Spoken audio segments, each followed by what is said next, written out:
Bapak-bapak, ibu-ibu, saudara-saudara kaum muslimin rahimakumullah. Dunia ini penuh dengan berbagai macam kesibukan. Sejak dari petani yang turun ke ladang, pedagang yang berangkat ke pasar, pelajar yang menuju sekolah, sampai kepada pegawai yang berangkat ke kantor, seluruhnya tidak lain untuk mencari sesuatu yang bernama bahagia. Setiap orang menginginkan kebahagiaan, dan tidak seorang pun menginginkan kesengsaraan dalam kehidupan ini. Namun nyatanya tidak setiap orang yang ingin bahagia mengetahui jalan yang harus ditempuhnya untuk sampai kepada kebahagiaan itu. Maka pada kesempatan pertemuan kali ini, saya ingin menyampaikan sebuah hadis dari junjungan kita baginda Nabi besar Muhammad sallallahu alaihi wasallam yang termuat dalam kitab Mukhtarul Ahadits An-Nabawiyah, di mana beliau bersabda, arba'un min sa'adatil mar'i. Ada 4 perkara yang merupakan tanda dari orang bahagia. Saya mau tanya, di antara saudara-saudara yang hadir di sini, apa ada yang kepengen jadi orang sengsara? Ya. Seluruhnya tentu ingin mendapatkan kebahagiaan. Maka menurut resep dari Nabi kita, tanda orang bahagia itu 4. Jadi kalau saudara ingin bahagia, harus mempunyai 4 perkara ini. Yang pertama, orang bahagia itu kata Nabi, darun wasi'un. Punya rumah biar bagus asal gede.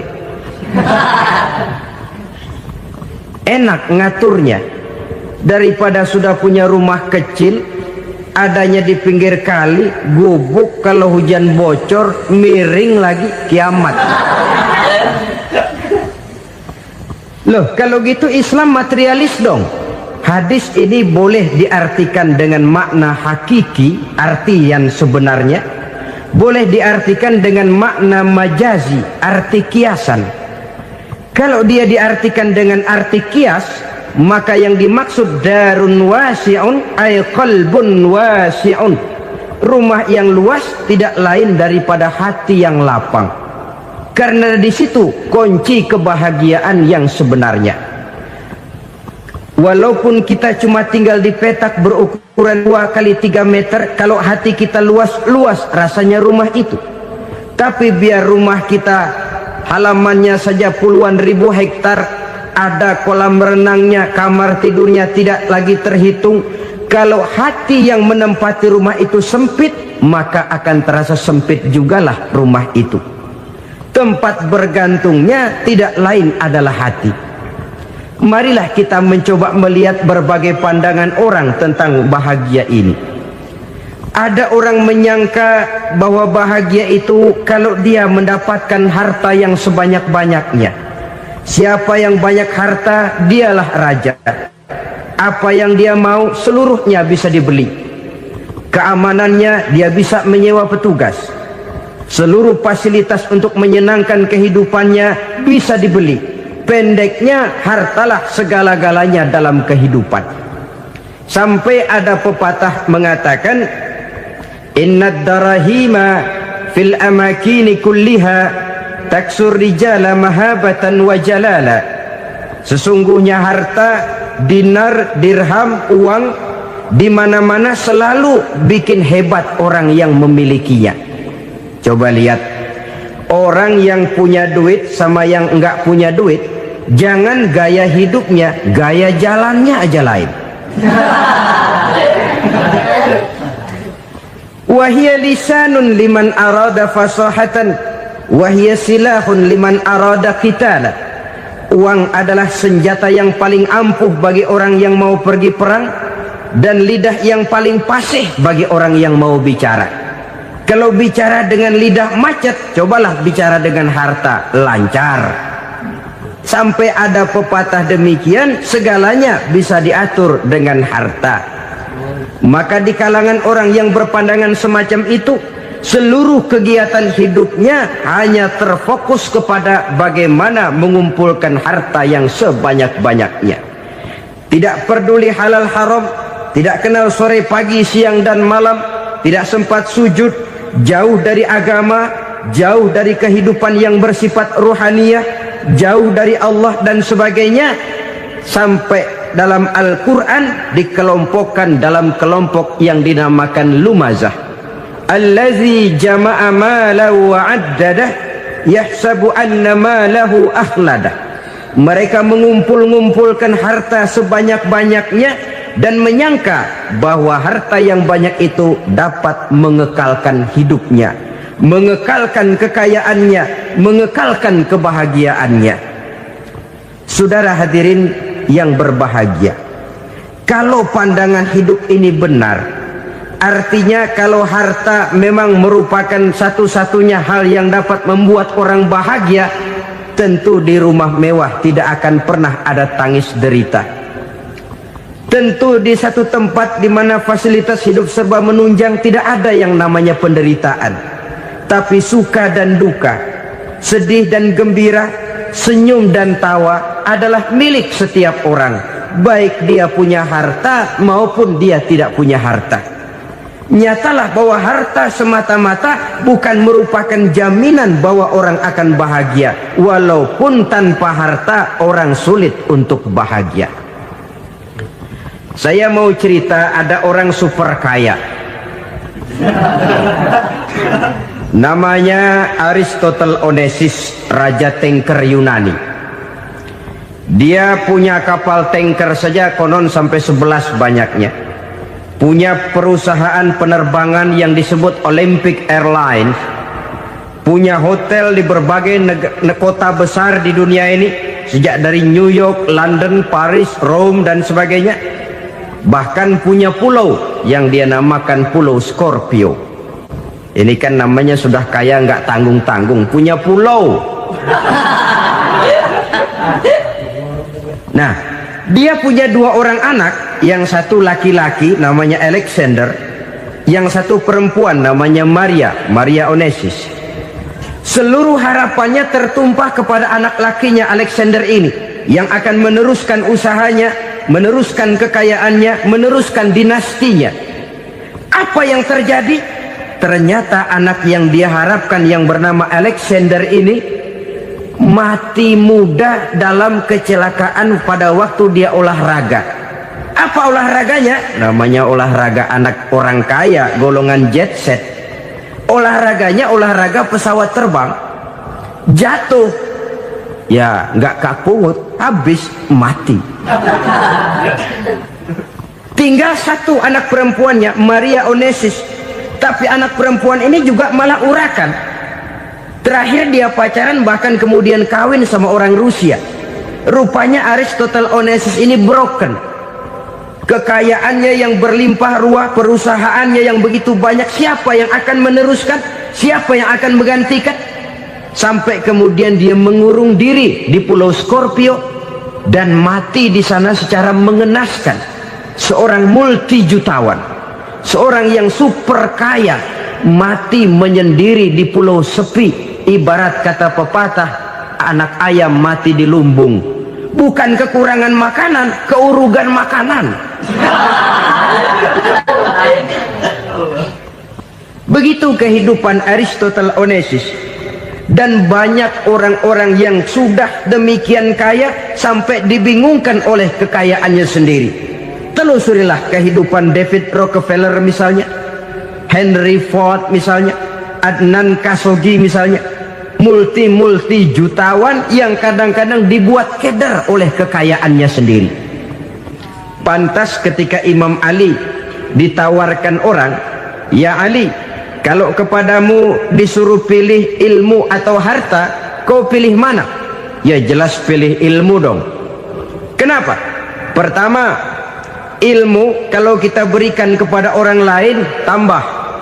Tapi harta kalau kita berikan kepada orang lain kurang. Saudara punya uang 10.000, dibagi orang 5.000, jelas uang saudara berkurang. Tapi saudara punya ilmu, diberikan kepada orang lain bisa, saudara pun makin mantap. Tidak lantas jadi bodoh karena ngajarin orang. Saudara bisa Fatihah lalu mengajarkan orang Fatihah. Orang bisa, saudara pun makin hafal. Tidak lantas setelah diajarin orang ilmunya hilang. Begitu datang dia minta orang, tolong ajarin saya Fatihah, udah habis, nggak ada.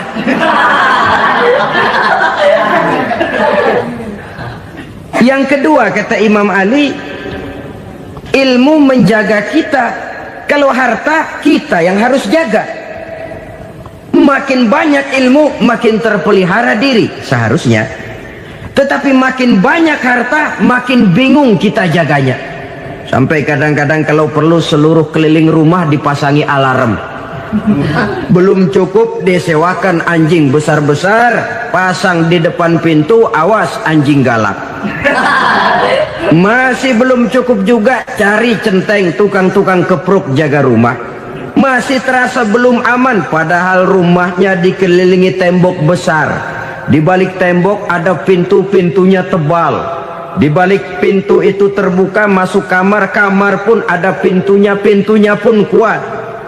Masuk ke dalam kamar ada lemari, lemarinya pun pintunya kuat, dikunci, kuncinya pun kuat. Tapi terhadap seluruhnya yang timbul cuma sekedar was-was saja. Kesimpulannya sekali lagi, tanpa harta orang memang sulit untuk bahagia.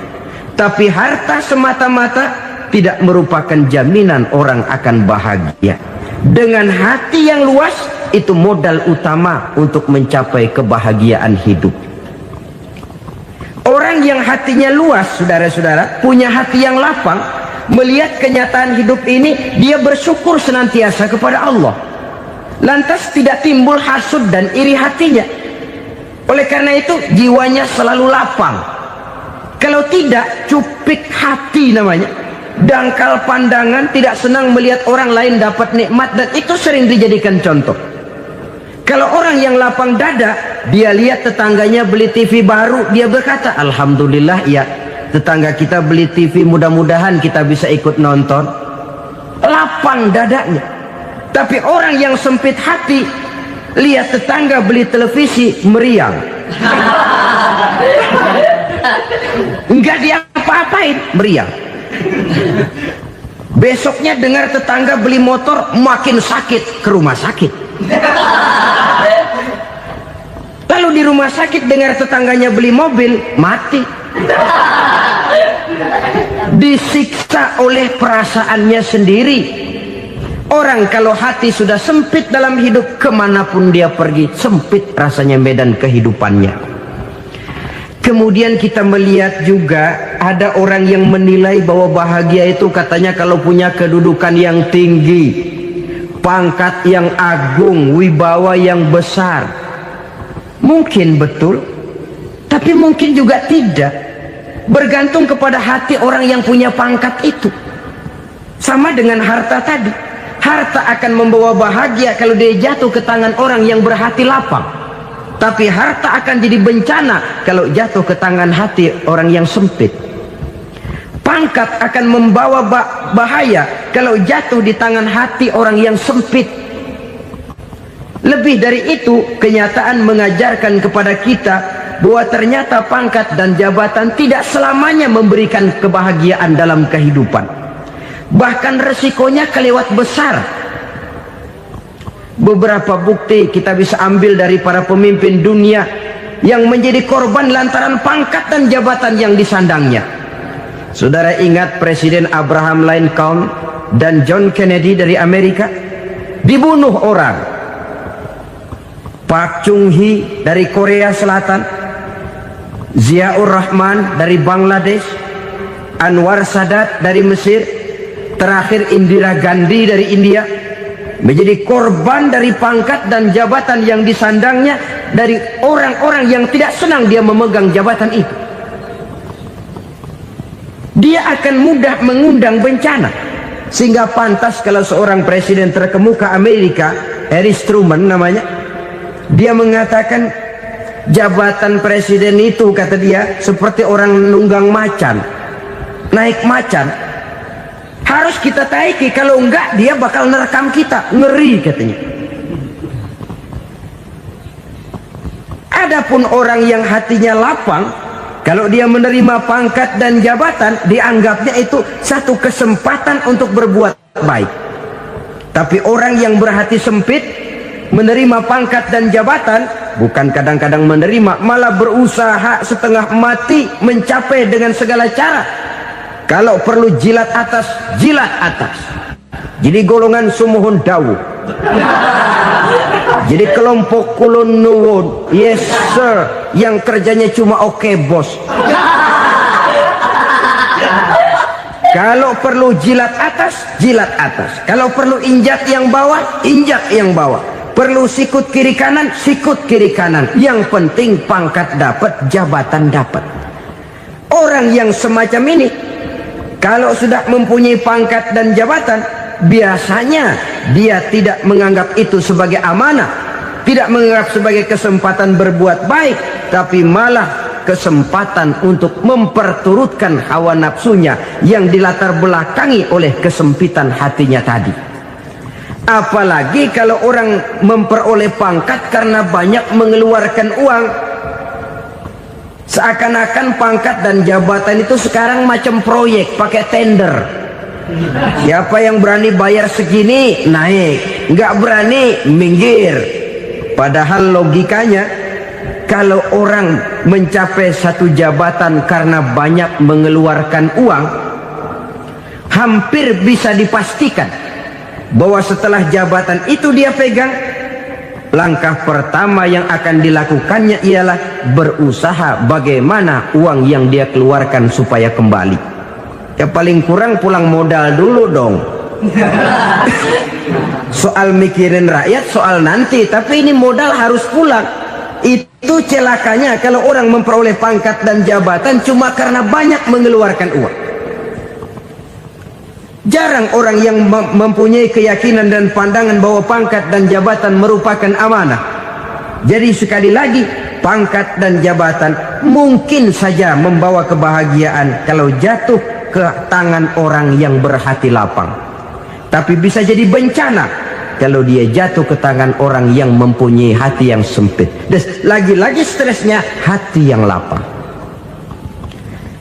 Lalu sebagian orang, saudara, ada yang berpandangan katanya bahagia itu kalau jadi orang terkenal, mempunyai popularitas, menjadi idola di kalangan remaja, di kalangan orang tua, di segala lapisan masyarakat.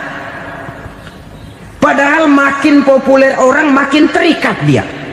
Ya kalau macam kita ini kan nggak punya nama, nggak populer, tengah malam buta mau nongkrong di warung Tegal aman.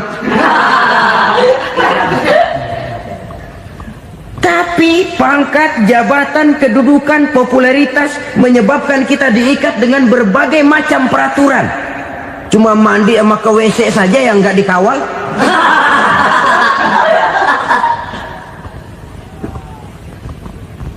Benarkah popularitas, ketenaran membawa kebahagiaan? Mungkin ya, tapi mungkin juga tidak. Kenapa? Banyak orang-orang populer yang mengakhiri hidupnya secara tragis. Kita ambil beberapa nama. Di Amerika tahun 60-an ada bintang seksi paling terkenal yang dijuluki seks bom, bom seksi. Sampai sekarang jadi legenda, namanya Marilyn Monroe. Singkatan doublenya itu inisialnya MM, Marilyn Monroe. Terkenal, top, sampai dia mati tahun 62. Namanya sekarang masih saja dibicarakan orang. Kenapa dia bunuh diri?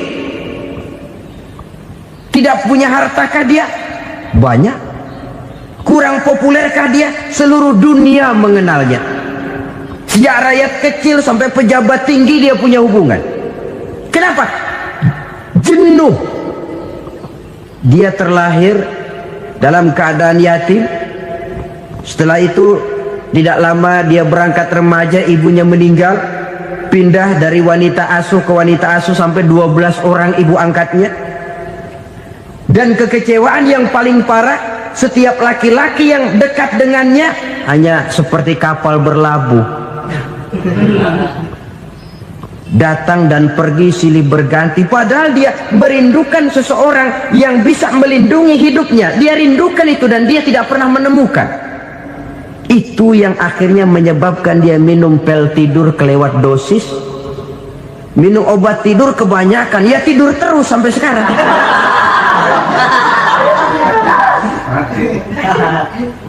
Dia mengakui, saya telah memiliki ketenaran, tapi saya tidak pernah hidup dalam ketenaran itu. Saya pandai main sandiwara, tapi saya ingin hidup dalam alam yang real sebagaimana umumnya orang. Itu yang dia rindukan. Menyusul jejak yang namanya Marilyn Monroe ini, Billie Holiday, saudara kenal tentu, di rumah sakit dirawat. Dia juga minum obat overdosis, mati lagi. Jimi Hendrix minum obat tidur overdosis kelewat batas, mati lagi. Lalu yang menghanyutkan diri di danau, Janis Joplin dan Brian Jones. Ini orang-orang populer, orang-orang terkemuka yang mengakhiri hidup secara tragis, bukan karena tidak terkenal, mungkin karena sudah saking terkenalnya. Contoh paling belakangan, Bruce Lee. Wah, ini tukang-tukang keprok tentu kenal siapa dia. Sampai sekarang pun tabir kematiannya masih merupakan misteri. Dan yang masih hidup juga menunjukkan gejala yang aneh. Michael Jackson, rumahnya di Beverly Hills itu dijaga sedemikian rupa, dan dia selalu curiga kepada setiap makanan harus steril, bersih dari segala macam kimia. Kemana dia pergi, itu tukang-tukang keprok sudah selalu menjaga dan mengawal, dan dia seakan takut menunjukkan mukanya yang asli. Hingga kalau tampil ke tengah di luar show, dia kadang memakai pakaian yang tidak menunjukkan dia yang sebenarnya, takut dikenali orang. Ternyata popularitas sering jadi momok yang meracuni kehidupan manusia.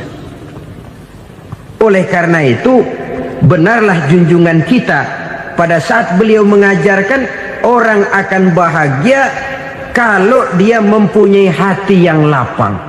Nah, sekarang masalahnya untuk mendapatkan hati yang lapang, caranya bagaimana? Kita kembali kepada konsep Quran. Allah mengajarkan, ala inna bi dzikrillahi tatmainnul qulub. Ketahuilah bahwa dengan banyak mengingat Allah, hati akan tenang, jiwa akan lapang. Dengan kata lain, dekat dengan agama, merasakan kehadiran Allah dekat dalam hidup. Itu muara pertama untuk mencapai hati yang lapang. Ala inna bi dzikrillahi tatmainnul qulub. Jangan macam orang sekarang ingin mendapatkan ketenangan lalu tapak di puncak gunung, di gua-gua, di tempat sepi. Iyalah kalau nggak ada ular. Kalau tergigit ular berbisa, ketenangan belum, mati jelas itu. Islam positif untuk mendapatkan ketenangan. Ala inna bi dzikrillahi tatmainnul qulubi. Bahwa ketahuilah bahwa dengan banyak mengingat Allah, hati akan tenang, jiwa akan lapang, nuansa pikiran akan luas. Karena yang namanya bahagia ada dimanapun manusia berada. Di kampung ada bahagia, di kota ada bahagia, di ngarai, di lembah, di gunung, di hutan, di lautan, di angkasa luar, dimanapun bahagia itu ada kalau kita bermodalkan hati yang lapang ini. Dan hati akan lapang kalau kita dekat dengan agama. Dekat dengan harta buat sementara hati mungkin tenang, tapi ketenangan yang relatif dan temporer. Apalagi orang tiap kali tambah harta, tiap kali tambah rencana, itu wajar. Mungkin sebelumnya saudara berpikir, kalau punya duit 5.000 enak nih. Begitu punya duit 5.000, aduh sayang kalau 10.000 aja. Tiap kali tambah harta, tiap kali lain rencana. Makin banyak rencana, makin menjauhkan kita dari yang namanya ketenangan.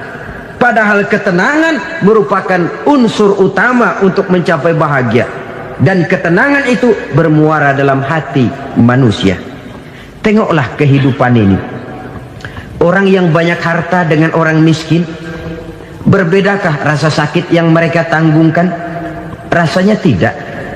Walaupun si kaya tidur di kasur empuk berselimutkan sutra mahal, sementara si miskin meringkuk di balai bambu yang keras dan kasar. Apabila maut datang, dia juga tidak pernah pilih bulu. Maut datang menjemput si kaya di singgasana keemasannya, dikelilingi oleh para pengasuh, dayang dan idang serta para pengawal. Dan maut pun datang menjemput si miskin papa, sehingga ia tergelepar di tepian jalan. Kedua-duanya bernama mati.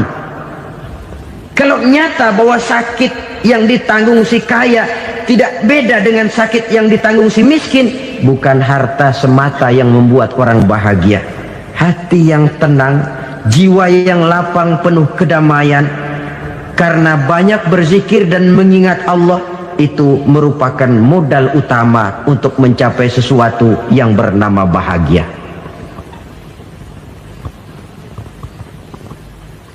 Saudara hadirin yang saya hormati, inilah yang pertama dari 4 ciri yang digambarkan oleh Nabi tentang tanda-tanda orang bahagia.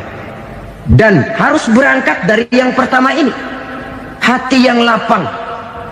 Ini yang harus kita miliki lebih dahulu. Baru nanti akan menyusul kepada poin yang ketiga, kedua, dan selanjutnya. Sebab kalau hati sudah terisi dengan jiwa yang lapang, seluruh persoalan insya Allah akan bisa kita atasi dengan sebagaimana mestinya. Yang kedua sekarang, tanda orang bahagia menurut baginda Nabi, markabun syariah. Orang bahagia itu, kata beliau, punya kendaraan biar cepat asal lancar. Artinya kemana dia mau pergi mudah.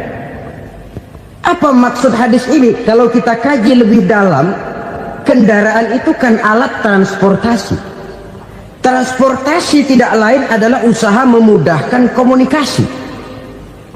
Pindah dari situ kepada teori bahwa manusia adalah zon political, makhluk bermasyarakat yang tidak bisa memenuhi kebutuhan hidupnya secara sendirian. Kita memerlukan keberadaan orang lain dalam kehidupan ini. Untuk memakai baju saja kita sudah perlukan petani yang tanam kapas, pabrik yang memintal kapas jadi benang, pabrik yang menenun benang jadi kain, sampai kepada mesin jahit, sampai kepada tukang jahit. Itu cuma untuk memakai pakaian saja.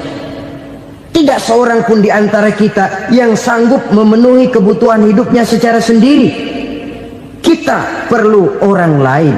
Maka kebebasan dalam arti mutlak, kebebasan tanpa batas, itu tidak mungkin ada dalam kehidupan. Karena kita mengadakan yang disebut interaksi sosial. Setiap kegiatan kita tentu melibatkan orang lain. Menurut kita barangkali kita bebas jalan di jalan raya semaunya, tapi orang lain berkendaraan pun merasa bahwa ini ada juga jalan haknya, dan begitu selanjutnya. Oleh karena itu, maksud dari kendaraan yang cepat ini adalah khulatuhu ma'as solihin. Lingkungan pergaulannya terdiri dari orang-orang soleh. Pergaulannya luas. Kemana dia pergi ada temannya. Kesulitannya ada tempat dia cerita.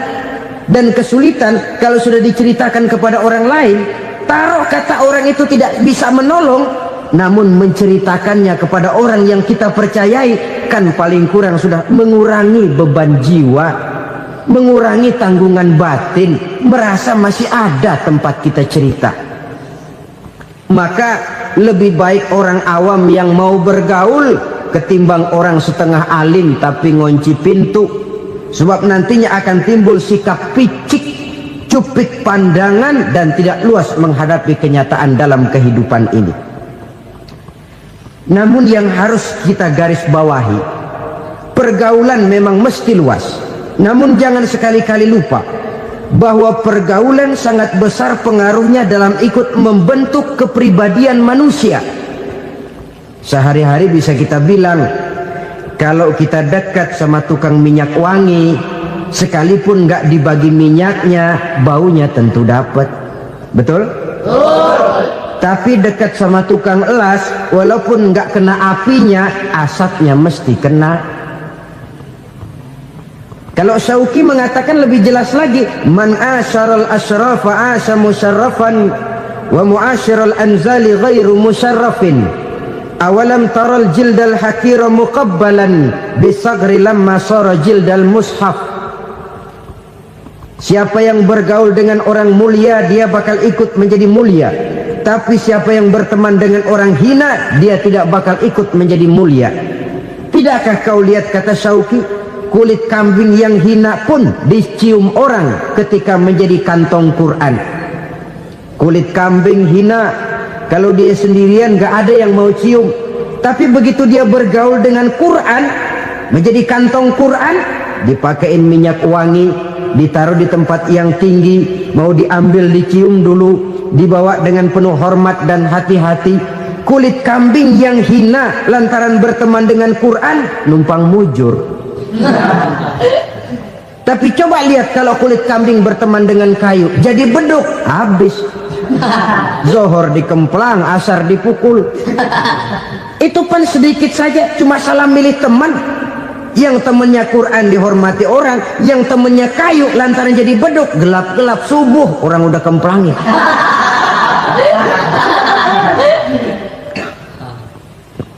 Maka terutama kepada adik-adik remaja yang masih mencari identitas diri, yang ibarat kaset masih kaset kosong, mudah diisi oleh apapun, pandai-pandailah memilih teman dalam bergaul. Karena banyak orang yang tadinya baik-baik, ketika terseret dalam pergaulan dengan orang yang tidak baik, kebaikannya menjadi lentur dan luntur. Tapi berapa banyak bajingan-bajingan tengik, orang-orang yang berlumur noda dan dosa, tiap hari melakukan maksiat, namun bergaul dengan orang yang baik-baik, pada akhirnya sedikit demi sedikit beringsut dan berangsur dia terbiasa mengikuti kebaikan-kebaikan. Saya tekankan ini kepada remaja karena mereka masih mencari identitas diri. Apa yang mereka lihat mereka mau, apa yang mereka dengar mereka ingin tahu. Coba lihat kehidupan remaja. Pulang nonton film Rambo, pengen jadi Rambo, gagah, maunya belekai melulu. Pulang nonton film Superman, pengen bisa terbang. Pulang nonton India, nyanyi melulu. Wajar, mereka masih mencari identitas diri. Saya ini sebenarnya siapa? Lingkungan, pergaulan akan membentuk itu. Karena itu pandai-pandailah bergaul, karena ia sangat besar pengaruhnya dalam ikut membentuk kepribadian manusia. Apalagi sifat yang jelek lebih cepat menularnya ketimbang sifat yang baik. Sifat yang baik, watak yang soleh itu lambat sekali untuk menular. Tapi yang tidak baik, kan prosesnya mah kalau remaja biasanya mula-mula dengar.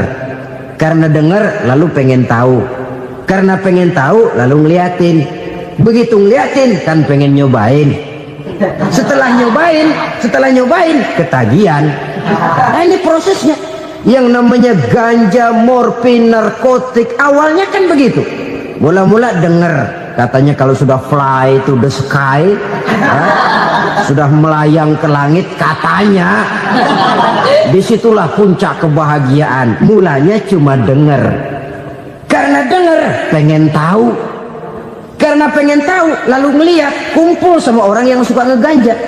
Setelah ngeliat, nah pengen ngerasain. Begitu ngerasain enak juga, ketagihan. Kalau sudah ketagihan jadi penyakit kronis, bisa merembet kepada yang lain. Iya, kalau orang tuanya mampu untuk beli morfin, beli ganja. Kalau tidak kan pikirannya ngayap, jemuran siapa ya gue sabet.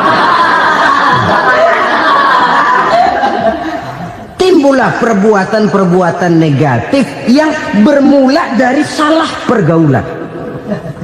Apalagi buat adik-adik remaja yang tinggal di kota-kota besar, yang pengaruh budaya, pengaruh kesenian, pengaruh struktur kehidupan yang nampak makin individualistis, di mana persaingan tajam, tensi ekonomi tinggi, orang mudah mengalami stres. Pandai-pandailah dalam bergaul, sekali lagi, karena ia sangat besar pengaruhnya dalam ikut membentuk kepribadian manusia. Orang bahagia punya kendaraan yang cepat, artinya punya pergaulan yang luas, dan lingkungan pergaulannya terdiri dari orang-orang yang soleh. Kemana dia pergi, ada teman. Kesulitannya, ada tempat dia cerita. Tapi kalau sudah menyendiri, hidup sendiri, kesulitan dipikiri sendiri, bisa mati belum waktunya. Tidak ada tempat berbagi rasa, tidak ada tempat bercerita, tidak ada tempat mengurangi beban dalam kehidupan. Pantas betul kalau Islam sangat menggalakkan dan menganjurkan orang kalau sudah sampai waktunya itu untuk melangsungkan nikah. Kata Nabi, ya ma'syaras syabab man istata'a minkumul ba'at falyatazawwaj. Hai para pemuda, kalau sudah mampu memberi nafkah, kawinlah, nikahlah kamu. Kenapa? Sudah ada teman hidup, tempat berbagi rasa. Kesulitan kalau ada tempat cerita akan lebih ringan ketimbang kita telan sendiri, walaupun bobot kesulitannya sama beratnya. Saudara-saudara kaum muslimin rahimakumullah, inilah ciri yang kedua, punya kendaraan biar cepat asal lancar. Kemana kita mau pergi gampang. Dengan kata lain, setelah hati yang luas, pergaulan yang luas. Dua. Yang ketiga sekarang, tanda orang bahagia itu menurut Nabi, misbahun mudhi'un, punya lampu yang terang. Oh, itu enggak problem. Sekarang sudah zamannya listrik masuk desa, Pak. Lampu sudah terang semua. Betul, kalau itu yang dimaksud. Tapi tidak cuma itu. Karena lampu yang dimaksud di sini, lampu yang akan menerangi seluruh perjalanan hidup. Dan perjalanan hidup itu sudah dimulai sejak kita terlahir ke alam ini, sampai masuk ke alam barzah, kumpul di padang mahsyar, sampai ke akhirat. Lampu yang menerangi itu yang diperlukan. Kalau lampu, katakanlah yang paling top sekarang kan lampu jenis Mercury. Taruhlah itu di rumah kita, dia cuma menerangi rumah kita, menerangi hati pun tidak sanggup. Bila kita masuk ke alam barzah, alam kubur, sanggupkah si Mercury yang begitu terang menerangi alam barzah kita? Tidak sanggup lagi. Sanggupkah lampu yang ratusan watt, bahkan puluhan ribu watt menerangi kehidupan di padang mahsyar? Tidak akan sanggup lagi. Kalau demikian, yang dimaksud lampu yang terang di sini apa? Tidak lain amal soleh, kebajikan yang kita lakukan dalam hidup. Itu yang akan jadi lampu penerang. Di dunia nama kita akan terang, jasad kita boleh hancur terkubur tanah, tapi nama kita akan dikenang orang. Begitulah kalau orang meninggalkan kebajikan dalam hidup seperti sekarang. Ribuan orang tiap saat berziarah ke kubur Imam Syafi'i, ke kubur Imam Malik, ke kubur Imam Ghazali, ke kubur orang yang baik-baik, orang yang soleh-soleh. Kebajikannya yang ditinggalkan, yang mengukir namanya dengan tinta emas, sehingga saudara sudah terbaring di alam kubur. Orang lewat, Allah, ini kuburannya Fulan bin Fulan, dulu ini kebaikannya Masya Allah, saya ikut merasakan. Mari kita mampir sebentar, kita Fatihah, mohon disampaikan Allah pahalanya kepada almarhum. Al-Fatihah. Itu kalau orang baik-baik. Lalu saudara tanya, Pak, orang mati dikirimin Fatihah apa nyampe pahalanya? Saya jawab, kalau saudara nggak percaya, mati dulu dah. Nanti saya Fatihain, tungguin di sana, umpama nggak sampai balik lagi kemari. Sekarang ini kan maunya otak-otakan saja, kalau nggak masuk otak nggak percaya. Padahal alam gaib itu nggak bisa diotak-otakin. Sama saja dengan saudara pernah dengar cerita kapal Tampu Mas tenggelam kan? Pernah nggak? Di mana? Ya, di laut Masalembo. Begitu ke Tampu Mas tenggelam, ratusan penumpang itu terjun ke laut, dipermainkan gelombang, berjuang menghadapi maut itu. Orang lagi timbul tenggelam di lautan, dihantam ombak, kita tengokin pakai helikopter. Pak, lagi timbul tenggelam ya? Iya, tolongin. Jangan khawatir Pak, nih saya kirim intan Pak, harganya 10 juta. Kira-kira orang yang timbul tenggelam di laut seneng nggak? Tidak. Kan mahal toh intan 10 juta. Kenapa dia nggak senang? Karena intan 10 juta dalam kondisi seperti itu tidak sanggup menyelamatkan dia. Dia akan girang kalau dikirimin ban mobil bekas, dikirimin papan terentang atau bambu.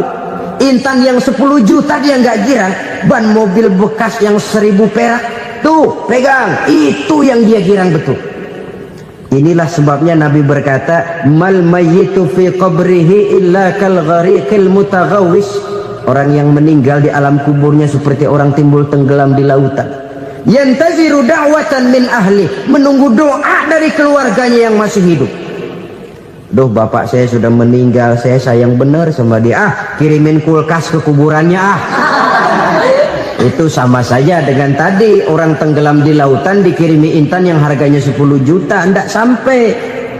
Begitulah kalau kebajikan yang kita tinggalkan dalam hidup, sudah mati pun kubur kita masih diziarahi orang. Tapi kalau jahat yang kita tinggalkan, boro-boro lah orang mau doa lewat dekat kuburan kita juga serem. Tuh bajingan no, dulu mati dipendem di situ tuh. Jangan lewat situ, ntar kesurupan, jangan. Lewat saja orang ngeri. Konon lagi membacakan Fatihah dan mengirimkan doa. Hidup pada hakikatnya adalah kesempatan untuk berbuat baik. Maka sekali kesempatan itu diberikan, manfaatkan dengan sebaiknya. Sebab kesempatan kedua tidak akan pernah ada. Kesempatan berbuat baik di sini, di akhirat sudah pembalasan namanya. Sekali kesempatan itu dicabut, dia tidak akan pernah dikembalikan lagi. Kata Iqbal, hidup tidak mundur ke belakang, Bung. Berhenti diinjak orang, mundur hancur. Tidak ada kata mundur dalam hidup ini. Berhenti diinjak orang, mundur kecebur. Tidak ada kata lain. Harus maju dalam kehidupan, dalam artian yang positif. Hidup adalah kesempatan untuk mengumpulkan kebajikan yang sebanyak-banyaknya. Di situ nilai daripada manusia. Sekarang ini memang nggak kelihatan kok, orang yang banyak pahala sama yang banyak dosa nggak kelihatan kok. Barangkali kalau habis bikin dosa palanya pada benjol, mungkin orang takut sama dosa. Tapi sekarang sama saja, orang yang banyak dosa dengan yang nggak banyak dosa jalan bareng dari belakang, sama, nggak kelihatan beda. Tapi ada waktunya di mana pahala memegang peranan, di mana dosa diperlihatkan. Sama saja kalau kita bawa mobil siang, lampu kan nggak begitu berfungsi. Apa lalu bilang, alah ini lampu berat-beratin, copot-copotin aja dah. Tidak perlu begitu. Kenapa? Pada suatu saat malam senja akan datang. Bila matahari terbenam, senja pun datang, gelap mulai merayap, disitulah baru terasa perlunya lampu. Pahala begitu. Sekarang orang yang nggak ada pahalanya nggak kelihatan dalam kehidupan. Tapi pada suatu saat senja kehidupan akan datang. Ajal merenggut nyawa, malam merayap, dan hidup mulai diliputi kegelapan di alam barzakh. Dikala itu kalau nggak punya lampu, alangkah malangnya kita. Sebab amal yang baik, kata Nabi, di alam barzakh itu akan diciptakan menjadi perempuan yang cantik menemani kita. Amal yang jahat akan menjadi orang yang paling jelek nemenin kita. Udah di tempat gelap yang nemenin jelek.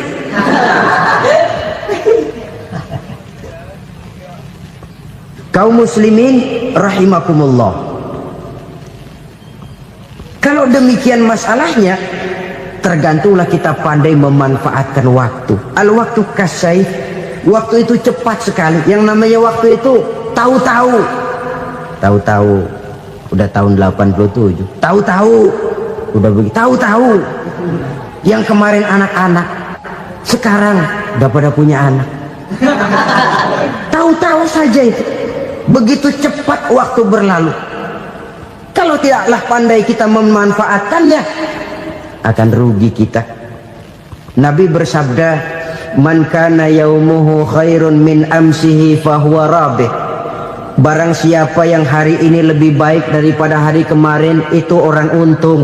Hari ini lebih baik daripada kemarin, bulan ini lebih baik dari bulan kemarin, tahun ini lebih baik dari tahun kemarin, itu orang yang beruntung. Tahun kemarin sembahyangnya maghrib doang, sekarang udah tambah isya.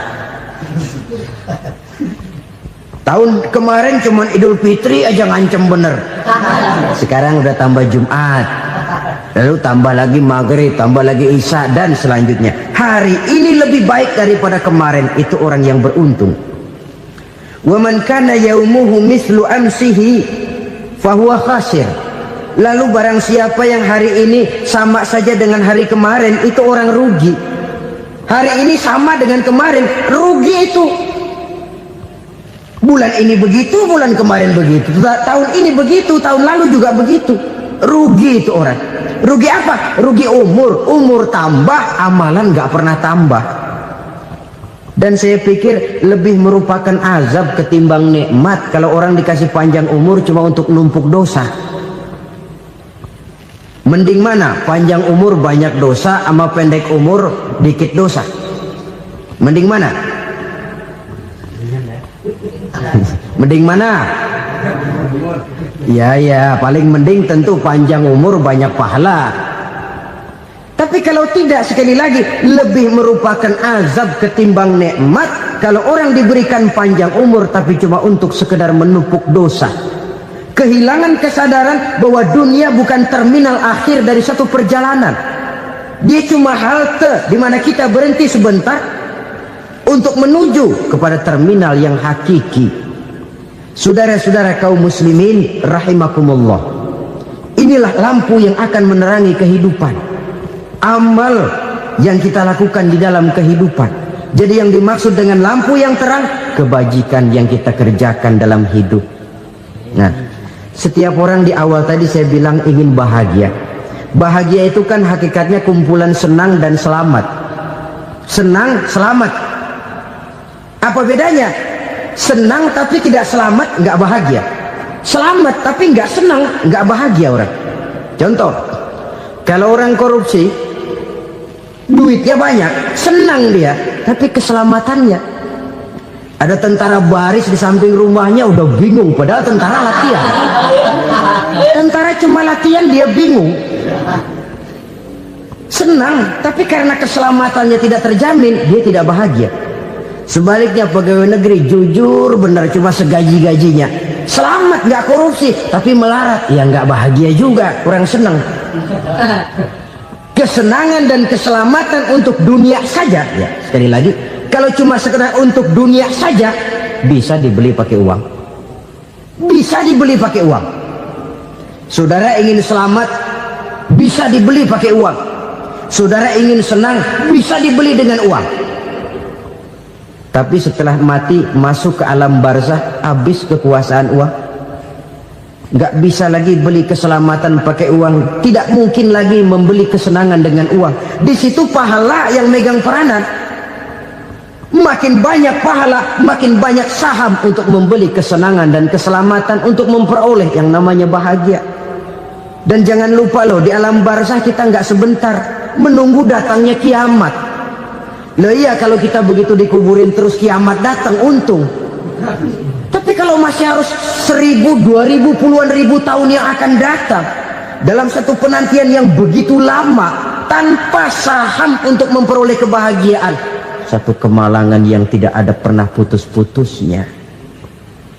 Janganlah tergelincir oleh kebahagiaan sebentar yang menipu dengan mengorbankan kebahagiaan hakiki yang berjangka panjang. Apa artinya senyum sejenak kalau harus ditebus dengan tangis seumur hidup? Biarlah kita minum jamu, pahit memang, getir memang, tapi kan besok badan sehat. Daripada sekarang minum sirup, manis memang, enak memang, tapi bibir pada jontor besoknya. Sirawan, batuk, nggak karu-karuan. Banyak orang tertipu oleh kesenangan yang sebentar, padahal laisa kullu ma yalma'u zahaban. Belum tentu semua yang berkilat itu emas, belum tentu semua yang gemerlap itu intan. Karena itu marilah manfaatkan kesempatan yang diberikan Allah ini untuk mengumpulkan kebajikan yang sebanyak-banyaknya.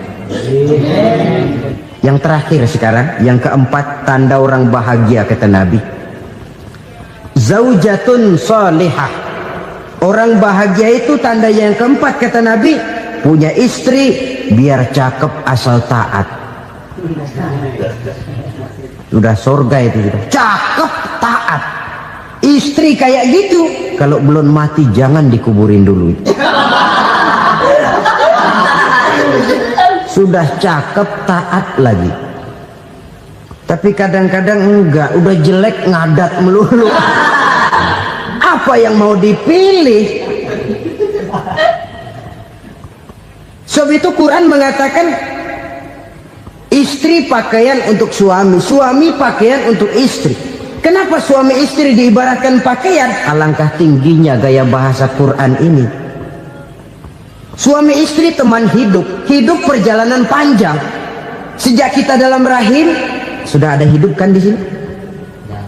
Sampai ke alam dunia, masuk ke alam barzah, kumpul di padang mahsyar, sampai menuju akhirat, itu perjalanan hidup. Carilah istri atau suami teman hidup yang membawa manfaat tidak hanya kehidupan di dunia ini, sampai di alam barzah, sampai di padang mahsyar.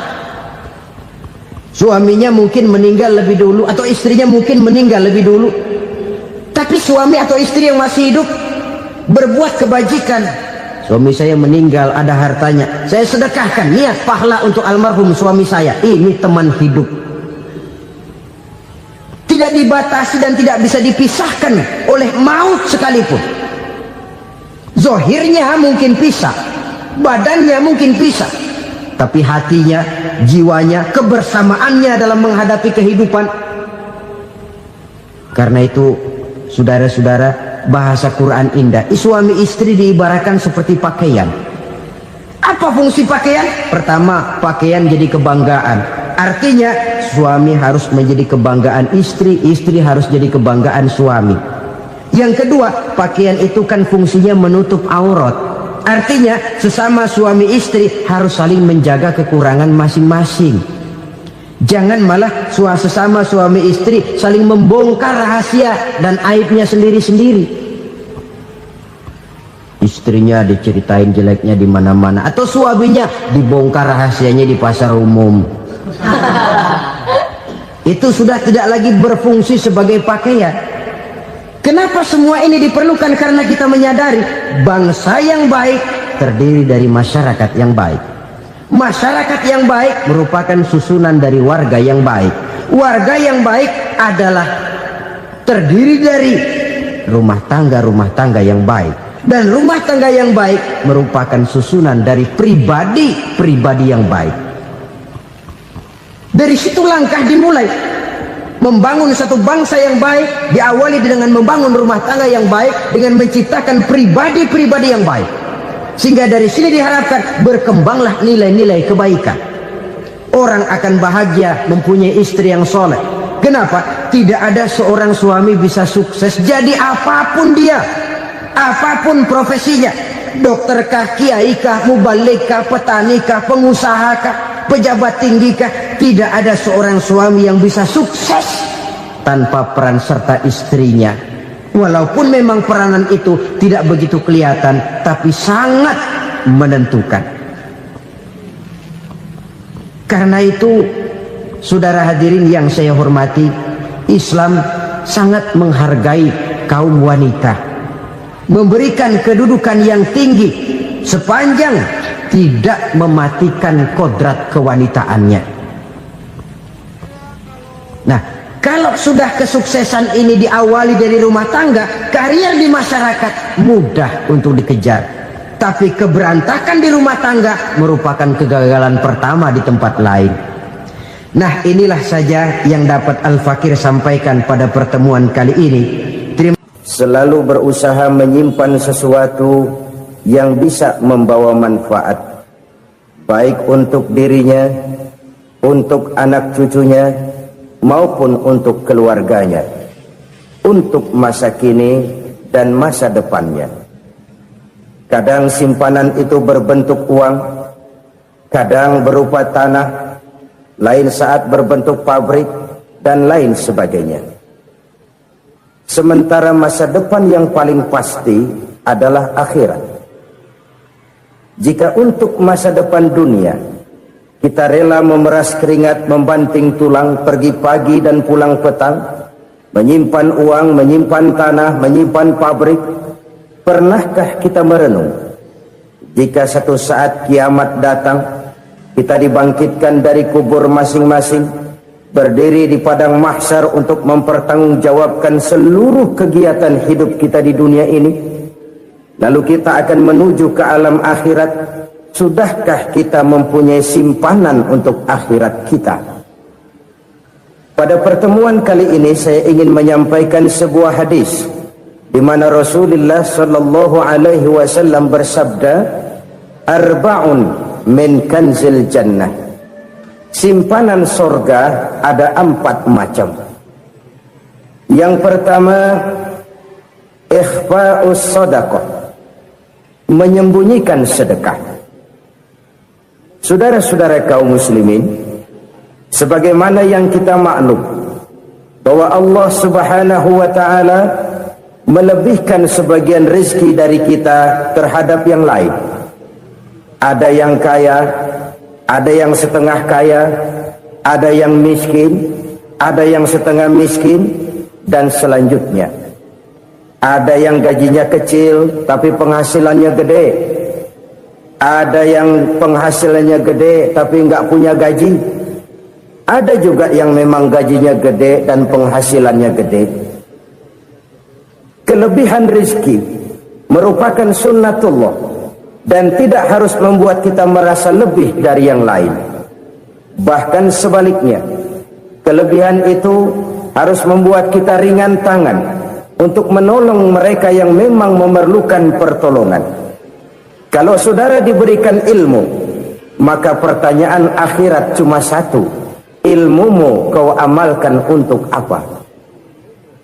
Kalau saudara diberikan umur yang panjang, pengadilan akhirat juga bertanya satu: umurmu kau habiskan di mana?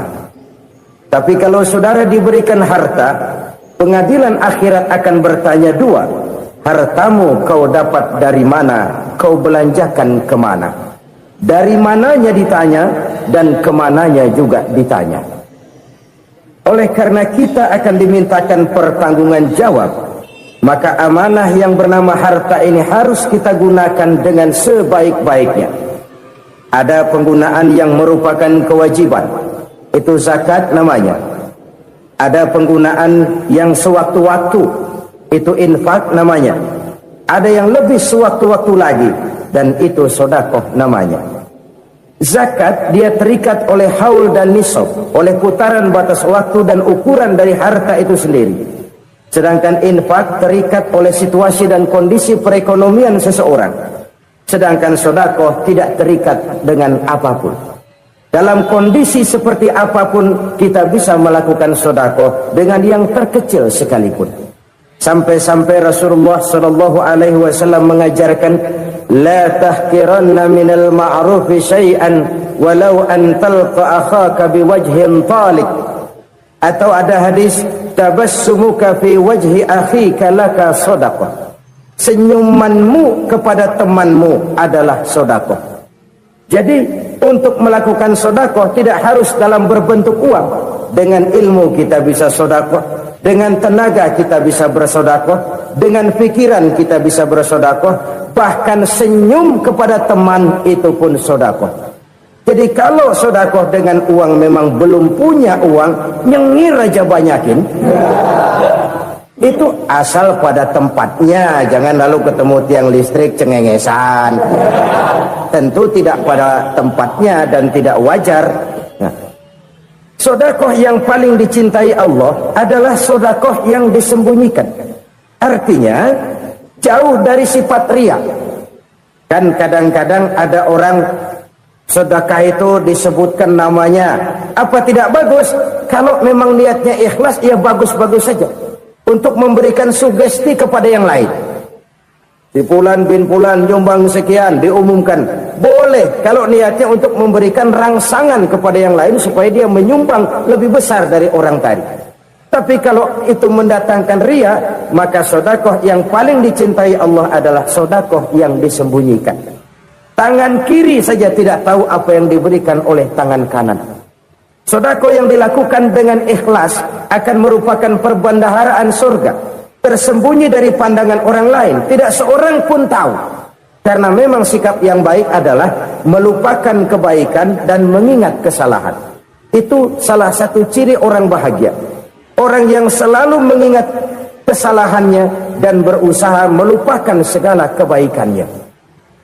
Kalau dia akan berada kebaikan, dia tidak bisa ikut, dia merasa rugi karena dia merasa belum pernah berbuat baik. Tapi kalau akan melakukan kesalahan baru, dia ingat kesalahan yang sudah-sudah, sehingga terhalang baginya untuk melakukan satu kesalahan baru. Demikianlah saudara-saudara, bahwa Allah melebihkan rizki sebagian kita dari yang lain, agar terjadi tolong-menolong dalam kehidupan ini. Jadi kesenjangan yang nature, kesenjangan yang alami, itu sunnatullah. Ada yang kaya, ada yang miskin, ada yang kelas menengah. Nah, kenapa lalu sekarang kita berusaha mengentaskan kemiskinan?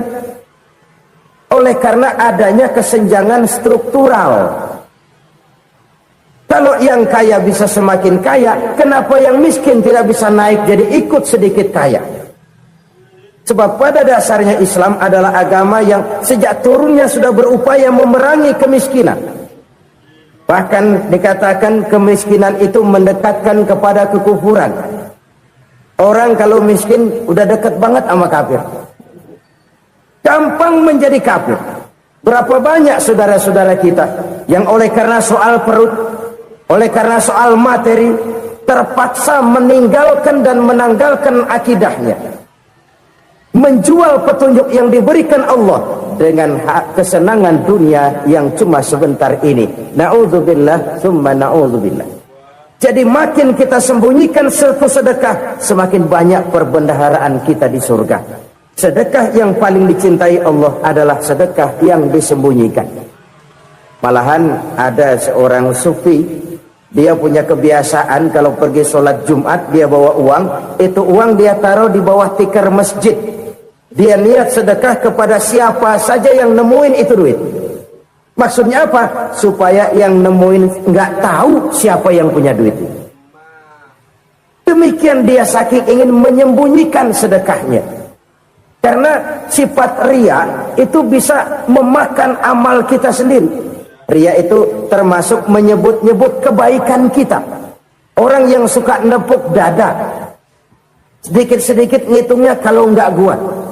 Tuh kalau nggak gua tuh yang belas itu kalau nggak gua, iya kalau nggak